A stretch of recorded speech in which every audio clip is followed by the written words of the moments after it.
Part 9. Treating the concubine, eliminating the wife, reborn. I refuse to marry the scumbag and marry the prince. Author, Gigi. Chapter 89.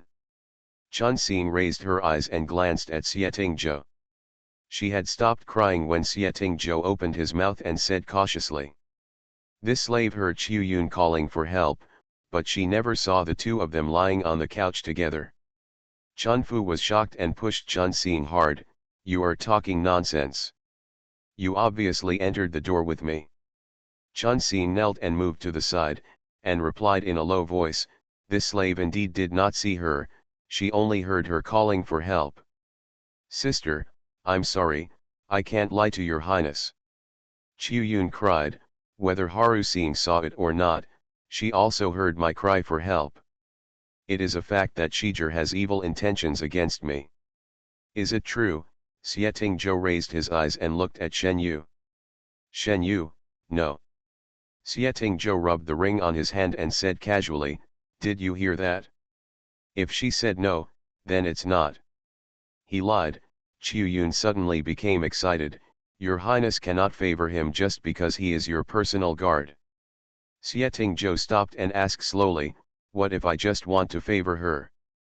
Shen Yu was about to speak, but Xietingzhou raised his hand to stop her. Xietingzhou looked at Qiu Yun with burning eyes and asked, so what if I favor her? Qiu Yun shrank when he saw him, and said tremblingly, your highness does not distinguish between black and white, how will you convince the public in the future?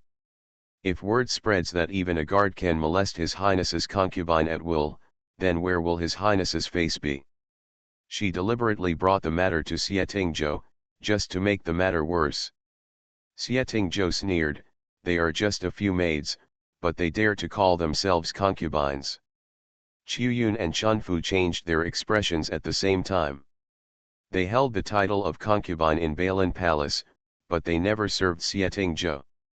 Qiu Yun cried and said, even if you are not a concubine, even if you are just a maid, you cannot be abused at will. It is better to die. As he spoke, he was about to hit the pillar. The guard gently blocked the man with the handle of his knife and pushed the man back to the ground. Haru Xing raised his head and glanced at His Highness the Crown Prince and Shijir beside him, and calmed down. Her choice was indeed right. His Highness Shijir had just entered the door, and Shijir was not afraid at all. This was unreasonable and showed that he was fully confident about the matter. Besides, His Highness made it clear in his words that he wanted to protect Shijir. It was ridiculous that these two idiots were still performing a double act. Chun Xing secretly rejoiced that she had defected early and was able to escape without colluding with those two idiots. Xietingzhou turned his head and asked Shen Yu, it seems they are not convinced. What do you think we should do? Shen Yu had nothing to do with her, how do I know? Xietingzhou smiled helplessly, don't you distinguish yourself? Shen Yu pursed her lips and said, they came to deliver snacks and drugged them. They didn't know that martial arts practitioners have better hearing than ordinary people. If I heard them talking in the room, I would use their tricks to see what they wanted. What to do? You're talking nonsense, Qiu Yun glared, I made the snacks myself.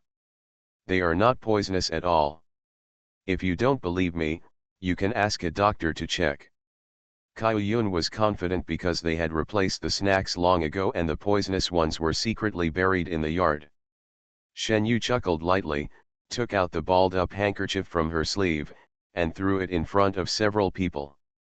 The handkerchief fell to pieces on the floor, its contents scattered all over the floor. When they saw what was on the ground clearly, Chun Fu, Qiu Yun and Chun Xing beside them couldn't help but turn pale with shock. The handkerchief was filled with snack crumbs, and he didn't eat them at all. Shen Yu said calmly, you might as well ask the doctor to check this. Xietingzhou said that things of unknown origin should be kept away from your mouth. The chicken in the village gave her a memory, so she lay on the table and secretly vomited the snack into the handkerchief while the others were discussing countermeasures. Inside, Qiu Yun fell and sat on the ground. Chun Fu's heart beat like thunder, knowing that the situation was over and now she could only protect herself. She grabbed Chiu Yun and said, "Sister, did you really druggie the snacks? You are confused." Chiu Yun's eyes widened, and he pointed at her and said, "This is obviously a countermeasure we discussed together. Now you want to protect yourself wisely and let me handle the matter alone. You think so?" Shen Yu lazily watched their dog-eat-dog scene and said, "I didn't faint from the beginning to the end. I naturally listened to everything you discussed. Why are you still acting here now?" Kaiu Yun suddenly took a few steps on his knees and said, "Your Highness, I have no choice but to do this." "Dawang. Dawang, what's wrong with you?" Arya's worried voice suddenly came from the yard. Shen Yu ignored the people on the ground and went out first. She saw Dawang running around anxiously in the yard. Shen Yu called it over but it didn't listen. "What happened to it?" Arya said with red eyes, "I don't know either." "Aren't you playing with Dawang?" Shen Yu asked. Arya said timidly, "I was eavesdropping at the door and didn't pay attention to it for a while. It just ended up like this." Xieting Zhou also came out, glanced at the rhubarb scurrying around, and ordered the guards to catch it. Dawang was caught by several guards. The guards observed it for a moment and whispered, "Your Highness, it seems to be in heat. Under normal circumstances, a dog will not be so crazy if he is in heat again." Another guard came over, holding half a pastry in his hand. "Your Highness, there are dog scratches in the flower bed over there, and we found this thing inside." It was the cake they buried. Shen Yu looked at Xieting Zhou and asked tentatively, "Have you brought his lover back with you?" Xieting Zhou was speechless and choked. "Do I look like someone who can think so thoughtfully about it? Does the palace have any other dogs?" "No." Shen Yu frowned. "What should we do now? Can we find another lover for Dawang in Beijing?" "Leave it to Changliu," Xieting Zhou said, "he knows how to find a way." Shen Yu immediately complained, "Changliu is still so young. How could he understand?" Xieting Zhou half smiled, "He already knows how to find a match for his tortoise." What started as a farce turned into a comedy. Last time it was roast chicken, this time it was dim sum, but in the end it was Dawang Cheng who suffered everything on his own. After the matter was over, Uncle Zhong hurried over and asked Xieting Zhou and the others what to do. Xieting Zhou said calmly, "Since it's a gift from Dad, we can't handle it too much. Let's just sell it." Uncle Zhong touched the beads of sweat on his forehead and asked, "Could it be?" Xieting Zhou stopped him, "If you think the treatment is too light, you can just kill him with a cane."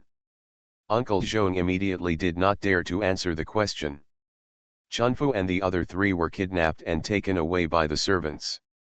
Chun Xing took advantage of the young man's inattention to break away, rushed over and threw herself in front of Xieting Zhou, crying, "Your Highness, this servant was not involved. I also said before that I didn't see the two of them on the bed. I just heard Chiu Yun's cry, that's all. Please spare my life, Your Highness." Chun Xing's hands were tied behind her back and she kowtowed with her forehead. She never expected that Shijir would have such a skill, which directly disrupted her plan. Xieting Zhou leaned slightly to look at her, and laughed out loud. The sound was so low and gentle, but it sent chills down the spine. He said, "Do you think I care whether you're involved or not?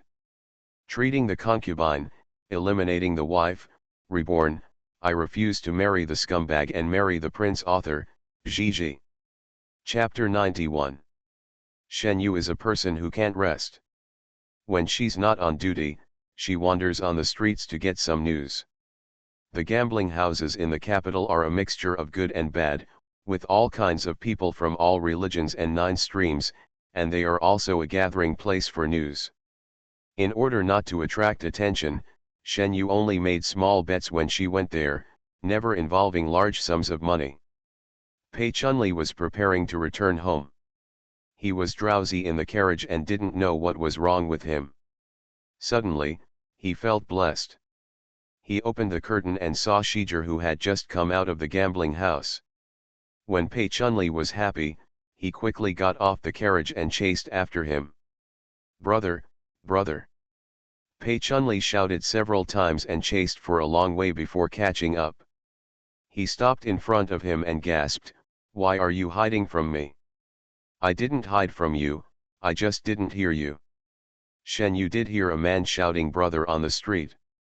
Who would have thought that the person shouting so loudly that his voice broke was Pei Chunli, followed by two young boys.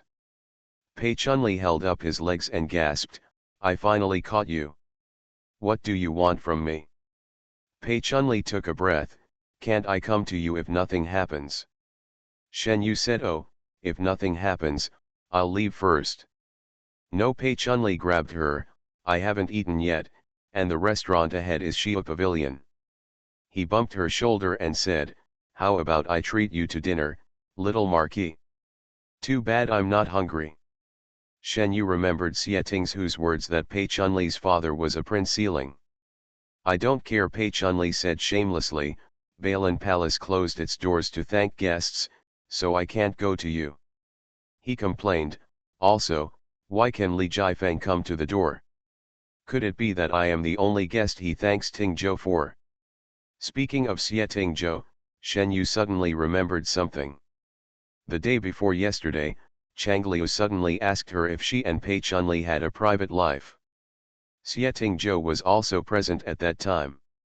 Shen Yu stood still, folded her arms and asked, "Please explain, when did I make a lifelong commitment to you?" Pei Chunli said confidently, "Last year in the flower house, we made a private decision to eat, drink and have fun for the rest of our lives." "In short, isn't it a private decision for the rest of our lives?" Shen Yu almost supported the wall. Just as he was about to leave Pei Chunli behind, he saw a carriage approaching from the corner of his eye. The person driving the horse was the coachman of the Shen mansion. Shen Yu calmly turned sideways, with most of her body blocked by Pei Chunli. Since the day she opened the treasury in Shen mansion, she originally thought that Shen Yan would be quiet for a while, but today she heard some news at the gambling house. According to rumors, the second girl of the Shen family has been going to General Shen's graveyard every day in the past few days, and has been buying medicinal materials and grains in the city. It is said that they are going to send them to Danzhou, which is experiencing a snowstorm this year, and have gained a good reputation in Beijing. In the past, Shen Yu would have believed that Shen Yan was kind from the bottom of her heart, but now she would only think about whether she had come up with something wrong again. Once trust between people breaks down, it is difficult to rebuild. Shen's carriage stopped in front of a medicine shop, and it seemed that what he said was true. Shen Yu thought for a moment, then walked up to a tea house across the door. The maid got off the carriage first, then turned around and helped Shen Yan down. Shen's Hongyan was born handsome, and several of his children resembled him, with outstanding looks. Shen Yu not only resembled Shen's Hongyan, but also had a pair of eyes as bright as stars like her mother's, with a bit of heroism. Shen Yan was different. She had a soft appearance and seemed to have lost weight, making her look more delicate. Shen Yu stood in front of the window for a moment, until she watched the two of them enter the medicine shop. When she turned around, she almost bumped into Pei Chunli's chin. "Why are you following me?" Shen Yu asked angrily. Pei Chunli held her chin thoughtfully. "You must like a girl like this, right?" Shen Yu wanted to roll her eyes. This idiot's brain circuit was always different from others. "I hate girls like this." Pei Chunli followed his example and crossed her arms. She thought this posture looked quite elegant and she could do it more times in the future. "If you don't like it, then I don't like it either." Shen Yu rolled her eyes at him. "Can't you have some opinions?" "No," Pei Chunli said confidently, and when he turned his eyes, the conversation suddenly changed. "It's out." Shen Yu took a look and saw that Shen Yan and the girl had indeed come out of the medicine shop. The shopkeeper happily sent them out. "Miss Shen walk slowly. The medicinal materials you ordered will be delivered to your house tomorrow." The shopkeeper probably didn't know that mentioning the second girl was a taboo for Shen Yan. Shen Yan's expression did not change at all, she was much calmer than before. She smiled slightly and said, "Then I'll bother the shopkeeper." Shen Yu frowned and thought deeply. It seems that the purchase of medicinal materials is genuine. Shen Yan and Mrs. Shen had a bad reputation before, but now they have made great improvements through disaster relief. However, the Shen family is not rich now. Shen Yan did not provide disaster relief sooner or later, so why did she choose this time? While thinking about it, he saw Shen Yan walking towards the carriage supported by the maid. The two whispered to each other for a moment, and Shen Yan raised her foot and stepped on the carriage. The next moment, the man seemed to have lost all his strength. He fell from the carriage and fell into the maid's arms and fell unconscious. "Miss," the maid exclaimed, "Miss, what's wrong with you?" The maid shook Shen Yan several times, but Shen Yan still had no reaction. The maid was shocked and said, "Here, help." The shopkeeper and clerk of the medicine shop ran out, and the crowd began to gather around. Pei Chunli folded his arms and sighed, "You are so weak and weak." Shen Yu glanced at him, "Why don't you go down and be a hero to save the beauty?" There was chaos at the door of the drugstore. Pharmacies are different from medical clinics. Although they have medicines, not everyone has a doctor, and this one happens to not have one. A woman came forward to help, pinching her nose and pinching her philtrum. The maid hugged Shen Yan and burst into tears. The medicine shop owner said, "Why don't we carry Miss Shen Er into the carriage first? There is a medical clinic nearby and take her to have a look." The crowd of onlookers grew more and more, and the whole street was crowded with people. Zhang Lianzi's carriage was blocked on the road. "Go and see what's going on ahead," Zhang Lianzi said. The boy quickly squeezed into the crowd and ran back to tell him, it was Miss Shen Er who fainted at the door of the medicine shop. Zhang Lianzi frowned. Shen Yu was very nice to this girl in his previous life, but he really didn't like this girl. Maybe it was because she had a pair of eyes that were completely opposite to Shen Yu's. One was clear, while the other was deep and deep that people of the same age should not have. Au loved this girl so much in her last life. If he just stood by and ignored her, she would probably blame him. "Go and have a look," Zhang Lianzi said. You are listening to Novels at Bless Up channel. Wish you happiness and luck. Please subscribe to receive new novels. How do you feel about this novel? Please like and leave a comment. Treating the concubine, eliminating the wife, reborn, I refuse to marry the scumbag and marry the prince. Author, Gigi. Chapter 92. Someone in the crowd recognized Zhang Lianzi and remembered the rumors in Beijing. It is said that this minister once came to ask for marriage. Isn't this a good time for a hero to save a beauty? So they all made way. The location upstairs is good, and Shen Yu has a panoramic view of the scene on the street. It's no coincidence that although this herbal medicine shop is not the largest in Shengjing, it is the only way Zhang Lian must pass on his way back to his hometown. The place was found so cleverly, and the timing of fainting was so coincidental that Shen Yu had to doubt Shen Yan's motives. This idiot sister used the Zhang family as a life-saving straw in her last life and ran to the Zhang mansion every day. It seems that she is still the same in this life and has not made much progress. But Shen Yu is still not completely sure.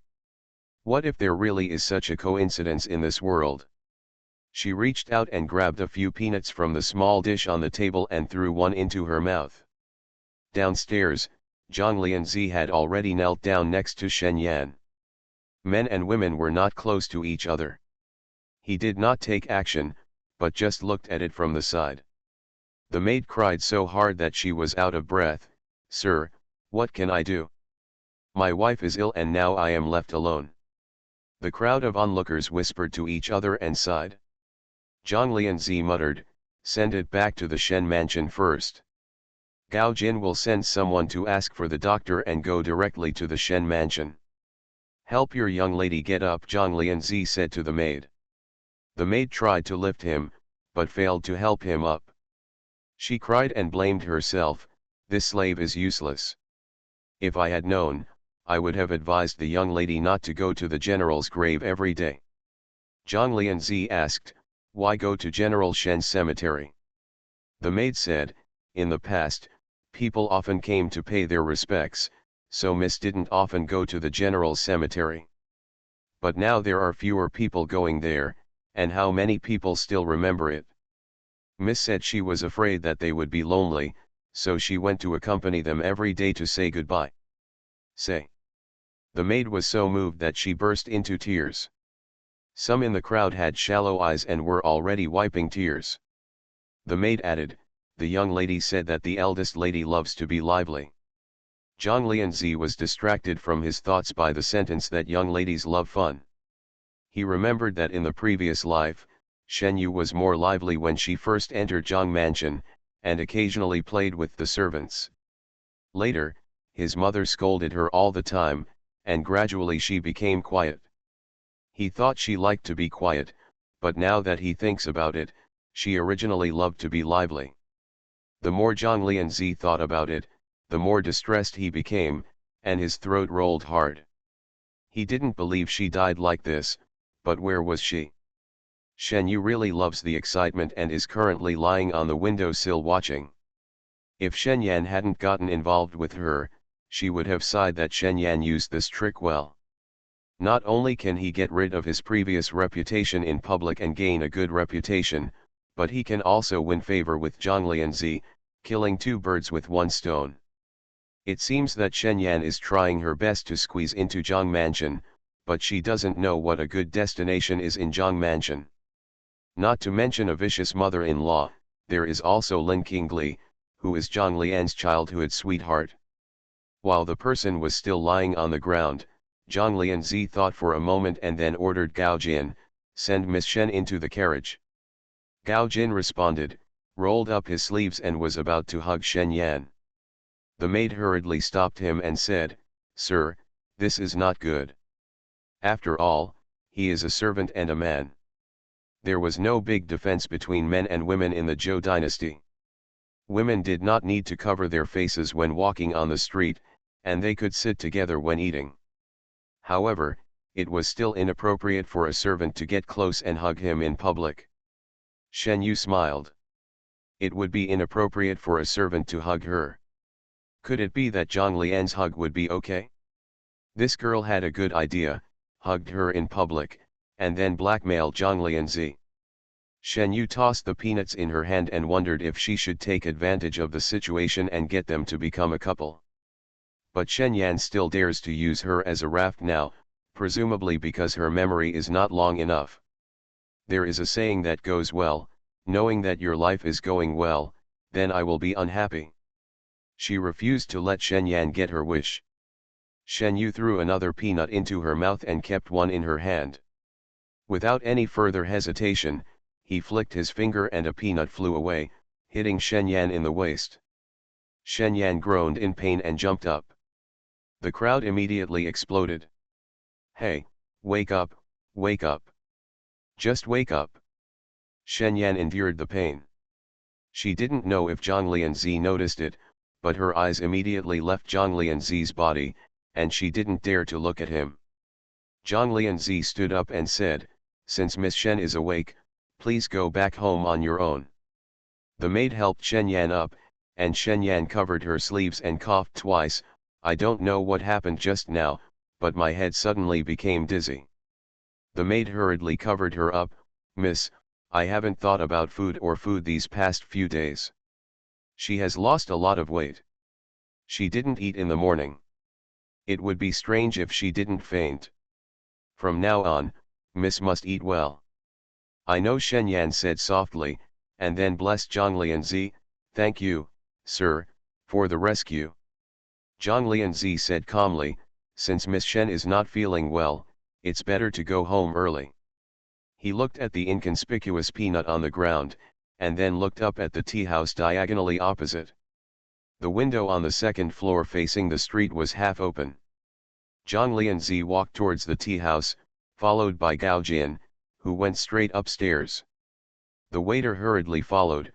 "What kind of tea would you like, sir? We still have a private room." Zhang Lianzi turned a deaf ear and walked through the corridor. He calculated his position and stopped in front of a door, pointing at the door. "I want this room." The waiter said, "Unfortunately, there are already guests in this room. Why don't you choose another room?" "I want this room." Zhang Lianzi raised his hand and pushed open the door. The waiter had no time to stop him and had no choice but to huddle by the door. Zhang Lianzi glanced around and saw that this was not a good tea house in Shengjing. The decoration in the private room was simple and there was only one man standing in front of the window. The man standing in front of the window turned around, still holding a cup of tea in his hand, and said in an unhappy tone, "What are you doing? Didn't you see your little Marquis drinking tea here?" The waiter apologized repeatedly, sorry, I'll take this guest out right now." "No need." Pei Chunli raised his hand to stop him, glanced at Zhang Lianzi and said, "This is our famous minister, Mr. Zhang, would you like to stay for a cup of tea?" Zhang Lian smiled and said, "It turns out to be the young Marquis. Why is the young Marquis interested in drinking tea here alone?" Pei Chunli said nonchalantly, "I wasn't planning to drink tea, but I saw someone fainting on the street, so I came up alone to watch the excitement. Mr. Jiang's heroic rescue of the beauty really makes me envious." Zhang Lianzi narrowed his eyes and said, "Then I won't disturb the little Marquis to watch the fun. Zhang will take his leave." The waiter closed the door and followed Zhang Lian downstairs. When he reached the stairs, Zhang Lianzi suddenly stopped and asked, "He was the only one in that private room just now?" The waiter replied, "Sir, the young Marquis is the only one. When he came, he hurriedly said that he wanted to find the best seat, so the young man took him to that room." Zhang Lianzi nodded briefly and left. "Sir, do you suspect it is Mr. Pei Ziahe?" Gao Jin asked. Zhang Lianzi said, "If he is the only one in that room, it must be him."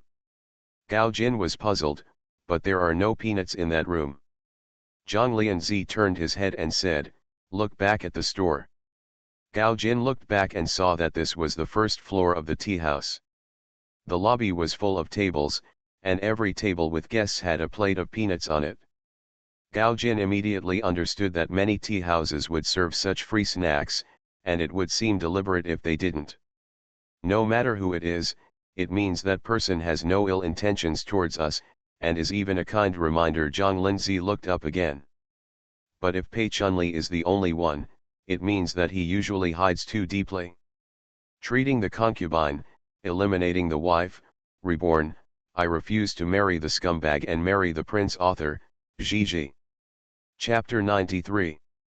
In the private room, Pei Chunli patted his chest and whispered, "Drinking tea alone is so boring."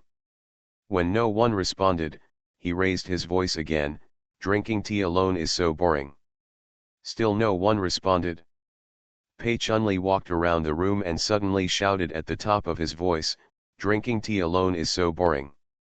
The waiter outside the door knocked on the door and said, "Little Marquis, if you are bored, would you like me to find a singer for you?" As soon as he finished speaking, a person came in from the window. Pei Chunli said to the door, "Get out of the way, I'm complaining on my own, it's nothing to do with you." He turned around and whispered, "Why are you here just now? I've shouted the code 3 times. If you don't come, people will think I'm sick." Shen Yu was speechless at Pei Chunli's idiot code. The secret code that Pei Chunli originally came up with was even stupider, called Little Marquis, I love everyone and see flowers blooming, but Shen Yu sounded so disgusting that she forced him to change it. Shen Yu ignored him and saw from the window that the crowd downstairs had already dispersed and Zhang Lianzi's carriage had also left. Turning back and scanning the tabletop inadvertently, Shen Yu suddenly asked, "Where are the peanuts?" "You still want to eat," Pei Chunli said proudly, "I was afraid of being discovered by Zhang Ji, so I put it away. Just thank me. You were too careless and forgot to put away such an important thing." "Shen Yu, I thank you. You're welcome, Pei Chunli asked, are you leaving? Let's go to the restaurant. Shen Yu said, you go first. Zhang Lianzi is a cautious person. I'm afraid he may have someone keeping an eye on him. I'll come find you later. Zhang Lianzi was obviously suspicious just now, so he came to investigate.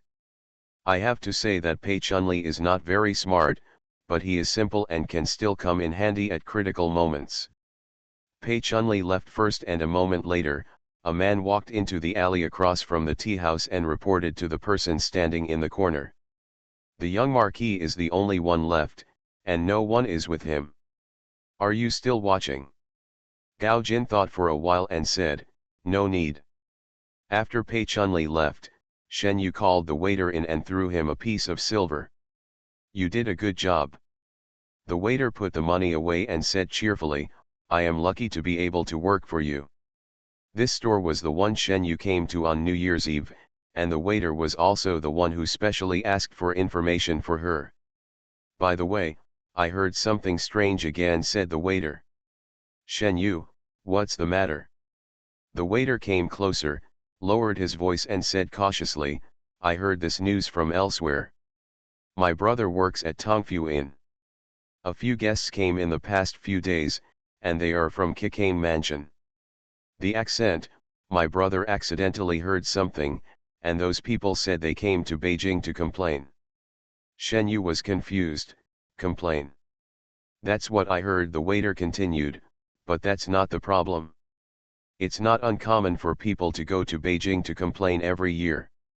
The problem is that those people disappeared after leaving the inn the next day. Have they gone? The waiter shook his head. The baggage is still there, but the person is gone. He didn't come back for several days. Later, the inn reported it to the government. The government said that it was normal to leave the worthless things when leaving, and they had no intention of taking care of it at all. Shen Yu was thoughtful. Nowadays, the world is not peaceful, and every year is getting worse. As long as it is not a major matter, the government will expose it if they can, and no one is too lazy to look for trouble. The waiter said, my eldest brother didn't dare to mention what he overheard to the official. He only told me secretly, and that he had peeked at those people's baggage. Lu Yin was still there. How could he leave just like that? What's even more strange is that the thief appeared in the inn at midnight on the second day. What was lost? Shen Yu asked. Nothing was lost, the waiter said, but those people's baggage was turned around in a mess. That's what's strange. This is indeed a rare thing. But what made Shen Yu think deeply was where those people came from. Are you sure they came from Kikane Mansion? Shen Yu asked. The waiter said, confirm, my eldest brother has been working in the inn since he was 9 years old. He specializes in picking up guests from all over the world. You can tell where the accent comes from. Kikane Mansion. This place has passed through Shen Yu's mind countless times during this period. The grain and grass were lost in Kikane Mansion. Regardless of whether these two things are related or not, Kikane Mansion is a taboo for Shen Yu. The people sent to Kikane still have no news. Firstly, the message transmission is too slow, and secondly, it will take some time to inquire. I know, Shen Yu nodded, this time pressing a silver note on the table. The waiter's eyes widened when he saw it. He rubbed his hands and said, do you have any other orders, master? Shen Yu said calmly, where are the things of those guests now? It's not something valuable. It's either in the inn or it was thrown away, the young man asked smartly. Master, do you want to take a look? Shen Yu nodded. The waiter thought for a moment and said, how about this? I'll go and ask first, and I'll let you know when I find out. Shen Yu glanced at the sky and said, if you confirm the news, come to Shia Pavilion to find me in an hour. Pei Chunli was still waiting for Shen Yu in Shia Pavilion. He was so hungry that his chest pressed against his back, so Shen Yu arrived late. Pei Chunli had already thought about it several times when he came, and he immediately threw out the questions when he met people. Didn't you help Zhang Ji? Why are you hiding from him? Shen Yu said perfunctorily, can't I have a grudge against him? Okay. Of course Pei Chunli said, in this case, Zhang Ji will also be my enemy, Pei Chunli, from now on. He bumped Shen Yu with his shoulder, how's it going? You're so loyal, aren't you so moved? Shen Yu. On the other side of Shengjing, the Shen family's carriage stopped in front of the general's mansion. The maid got off the carriage first and turned around to help Shen Yan. Shen Yan stood on the carriage shaft and looked at her, then put her hand on Zi Kui's arm and got out of the carriage. After entering the general's mansion, Shen Yan walked quickly, not looking as weak as before. Entering the bedroom, Shen Yan suddenly stopped. Zi Kui stood behind her nervously. Shen Yan didn't say a word the whole way, but her face was extremely dark. After finally seizing such an opportunity, I was about to succeed, but I didn't know who disrupted the situation. Zi Kui thought for a while, then stepped forward to comfort, Miss, if it doesn't work this time, we still have. Snapped. A slap was thrown on Zi Kui's face, and Shen Yan roared, who asked you to mention Shen Yu? Zi Kui covered her face and knelt down with a plop, Miss, I am. I see that Mr. Zhang is still hesitant and want to add fuel to the fire. Shen Yan waved her hand and the things on the table were swept to pieces on the ground. It must be Shen Yu, Shen Yan said fiercely, it must be her. She doesn't want to see my good deeds and wants to ruin my good deeds. Zi Kui took a few steps on her knees, grabbed the hem of Shen Yan's skirt, and cried, Miss, please don't be angry. Your body is not worth it if you are so angry. I, my slave, can still do something. What can you do? Zi Kui whispered a few words, and Shen Yan hesitated in her eyes, is this possible? Zi Kui said, I think you can give it a try. Shen Yan looked down at Zi Kui and raised her hand to touch her hair, Zi Kui, don't blame me for hitting you. You know I don't like people who make their own decisions in my life. This slave knows. Zi Kui nodded quickly. Shen Yan took off the bracelet from her hand and gave it to Zi Kui, take it, I said that every good thing about me must also be good about you. Warm reminder, if you find that clicking the next page will force you to jump to other websites, please use the chapter error or contact us at the bottom to inform us. We will handle it as soon as possible. Thank you for your understanding. Treating the concubine, eliminating the wife, reborn, I refuse to marry the scumbag and marry the prince. Author, Gigi. Chapter 94. After eating, Shen Yu counted the time and left with Pei Chunli. After walking out of Shia Pavilion, the waiter came out of the alley next to it. It seemed that the things were still there. It was already dark, and there were far fewer people on the street. Fortunately, there is no curfew, so I can move around freely. The waiter's brother's name is Sanfu. He lives in an inconspicuous inn in central Beijing. This type of inn is very popular with people coming to Beijing from all over the country. The price is right and the location is good. When they arrived at the inn, Sanfu took the two of them to a room in the backyard. The things put here are all the things that guests left behind when they stayed in the hotel, Sanfu said. Sometimes the guests come back to pick them up. Sometimes they just leave them here if they don't come. When the time comes, they throw them away before anyone picks them up. Walking around the shelves, Sanfu pointed to one of the rows and said, here, this is their stuff, it's all here. Shen Yu picked up the dagger and gently opened one baggage, then the second, then the third. I quickly discovered something was wrong. Shen Yu turned around, looked at Sanfu and asked, what do those people look like? Sanfu recalled for a while and said, there were 4 people in total, 3 of them looked to be in their 30s, and one was older, but they were all very tall. They were so tall. As he spoke, he made some gestures on his body. His height was about half a head higher than Sanfu's. That physique is very strong, like. Shen Yu said, like Lian Jieze. Yes, Sanfu said firmly, they all look fierce, look like they are not easy to mess with, speak very vulgarly, and yell at the guys all the time. Shen Yu frowned. This is strange. A few people who don't sound like they are easy to bully would actually go to Beijing to file a complaint? According to common sense, others should sue them. Shen Yu's thoughts changed.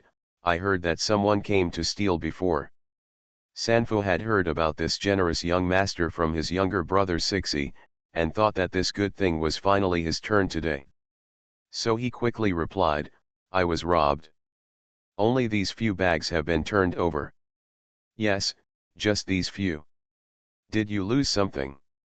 Just when Si-11 wanted to interrupt, Shen Yu blocked her with a look. No, Sanfu replied. Shen Yu asked, why are you so sure? Young master, you don't know something, Sanfu said, bending slightly, I checked these things before putting them in. I'm sure nothing was lost. You sure? Sure. Shen Yu stared into Sanfu's eyes, but there are clearly missing items here. Sanfu's eyebrows twitched. Master, what do you mean? Shen Yu picked up something in the baggage with a dagger and threw it on Sanfu. Sanfu answered in a panic and asked in confusion, what is this? Arm binding, Shen Yu said, although it is not made of fine iron, it is not an ordinary object. It is normal for ordinary people to miss it. This? Sanfu asked, holding his arms, but what does this have to do with whether I lost something or not? Shen Yu's eyes were sharp. Look carefully at the arm binding. There are knife marks of varying depths on it, and the degree of wear and tear on the leather rope shows that this arm binding has been used for a long time. You said they looked like they were practicing jiazi. This fits perfectly. Sanfu looked at the arm binding and found that it was indeed correct. The leather rope was so worn that it was almost broken. Si-11 was confused when she heard this. What does that have to do with losing things? Shen Yu turned the dagger in her hand. Since you are a martial arts practitioner, you should be carrying a sword on your body. Sanfu's face suddenly turned pale. Shen Yu glanced at his face. That's right. Sanfu said nervously, I did come with a knife, but I took it all with me when I left the next day. Really? Shen Yu smiled. Who would bring a knife when they go to sue the emperor? Maybe I didn't go out that day to complain. Cold sweat broke out on Sanfu's back. Shen Yu, it's also possible. Sanfu reluctantly relaxed, and then heard the young master in front of him ask again. But since you brought a knife, why did you forget the arm bindings? Si-11 suddenly understood. This brother of his has a habit of stealing things. Most of the time he steals things from someone's baggage when the guests don't come back. This is obviously not the first time this has happened. Sixi slapped Sanfu and became a little worried. What lie did you tell in front of the young master? What happened? Sanfu glanced at Shen Yu nervously. Don't worry, Shen Yu said slowly, if you tell the truth, I won't arrest you and go to the government. But as long as I find even one word of lies, be careful with your tongue. I don't like to listen to lies. Sanfu swallowed his saliva, walked to the door and looked around to make sure no one came back. Then he lowered his voice and said, they did not bring the knife with them when they left. I stole the knife. Shen Yu guessed that it was probably Sanfu who didn't know the goods and didn't realize that the arm binding could be sold for some money. Where's the knife? Sell, Sanfu stuttered.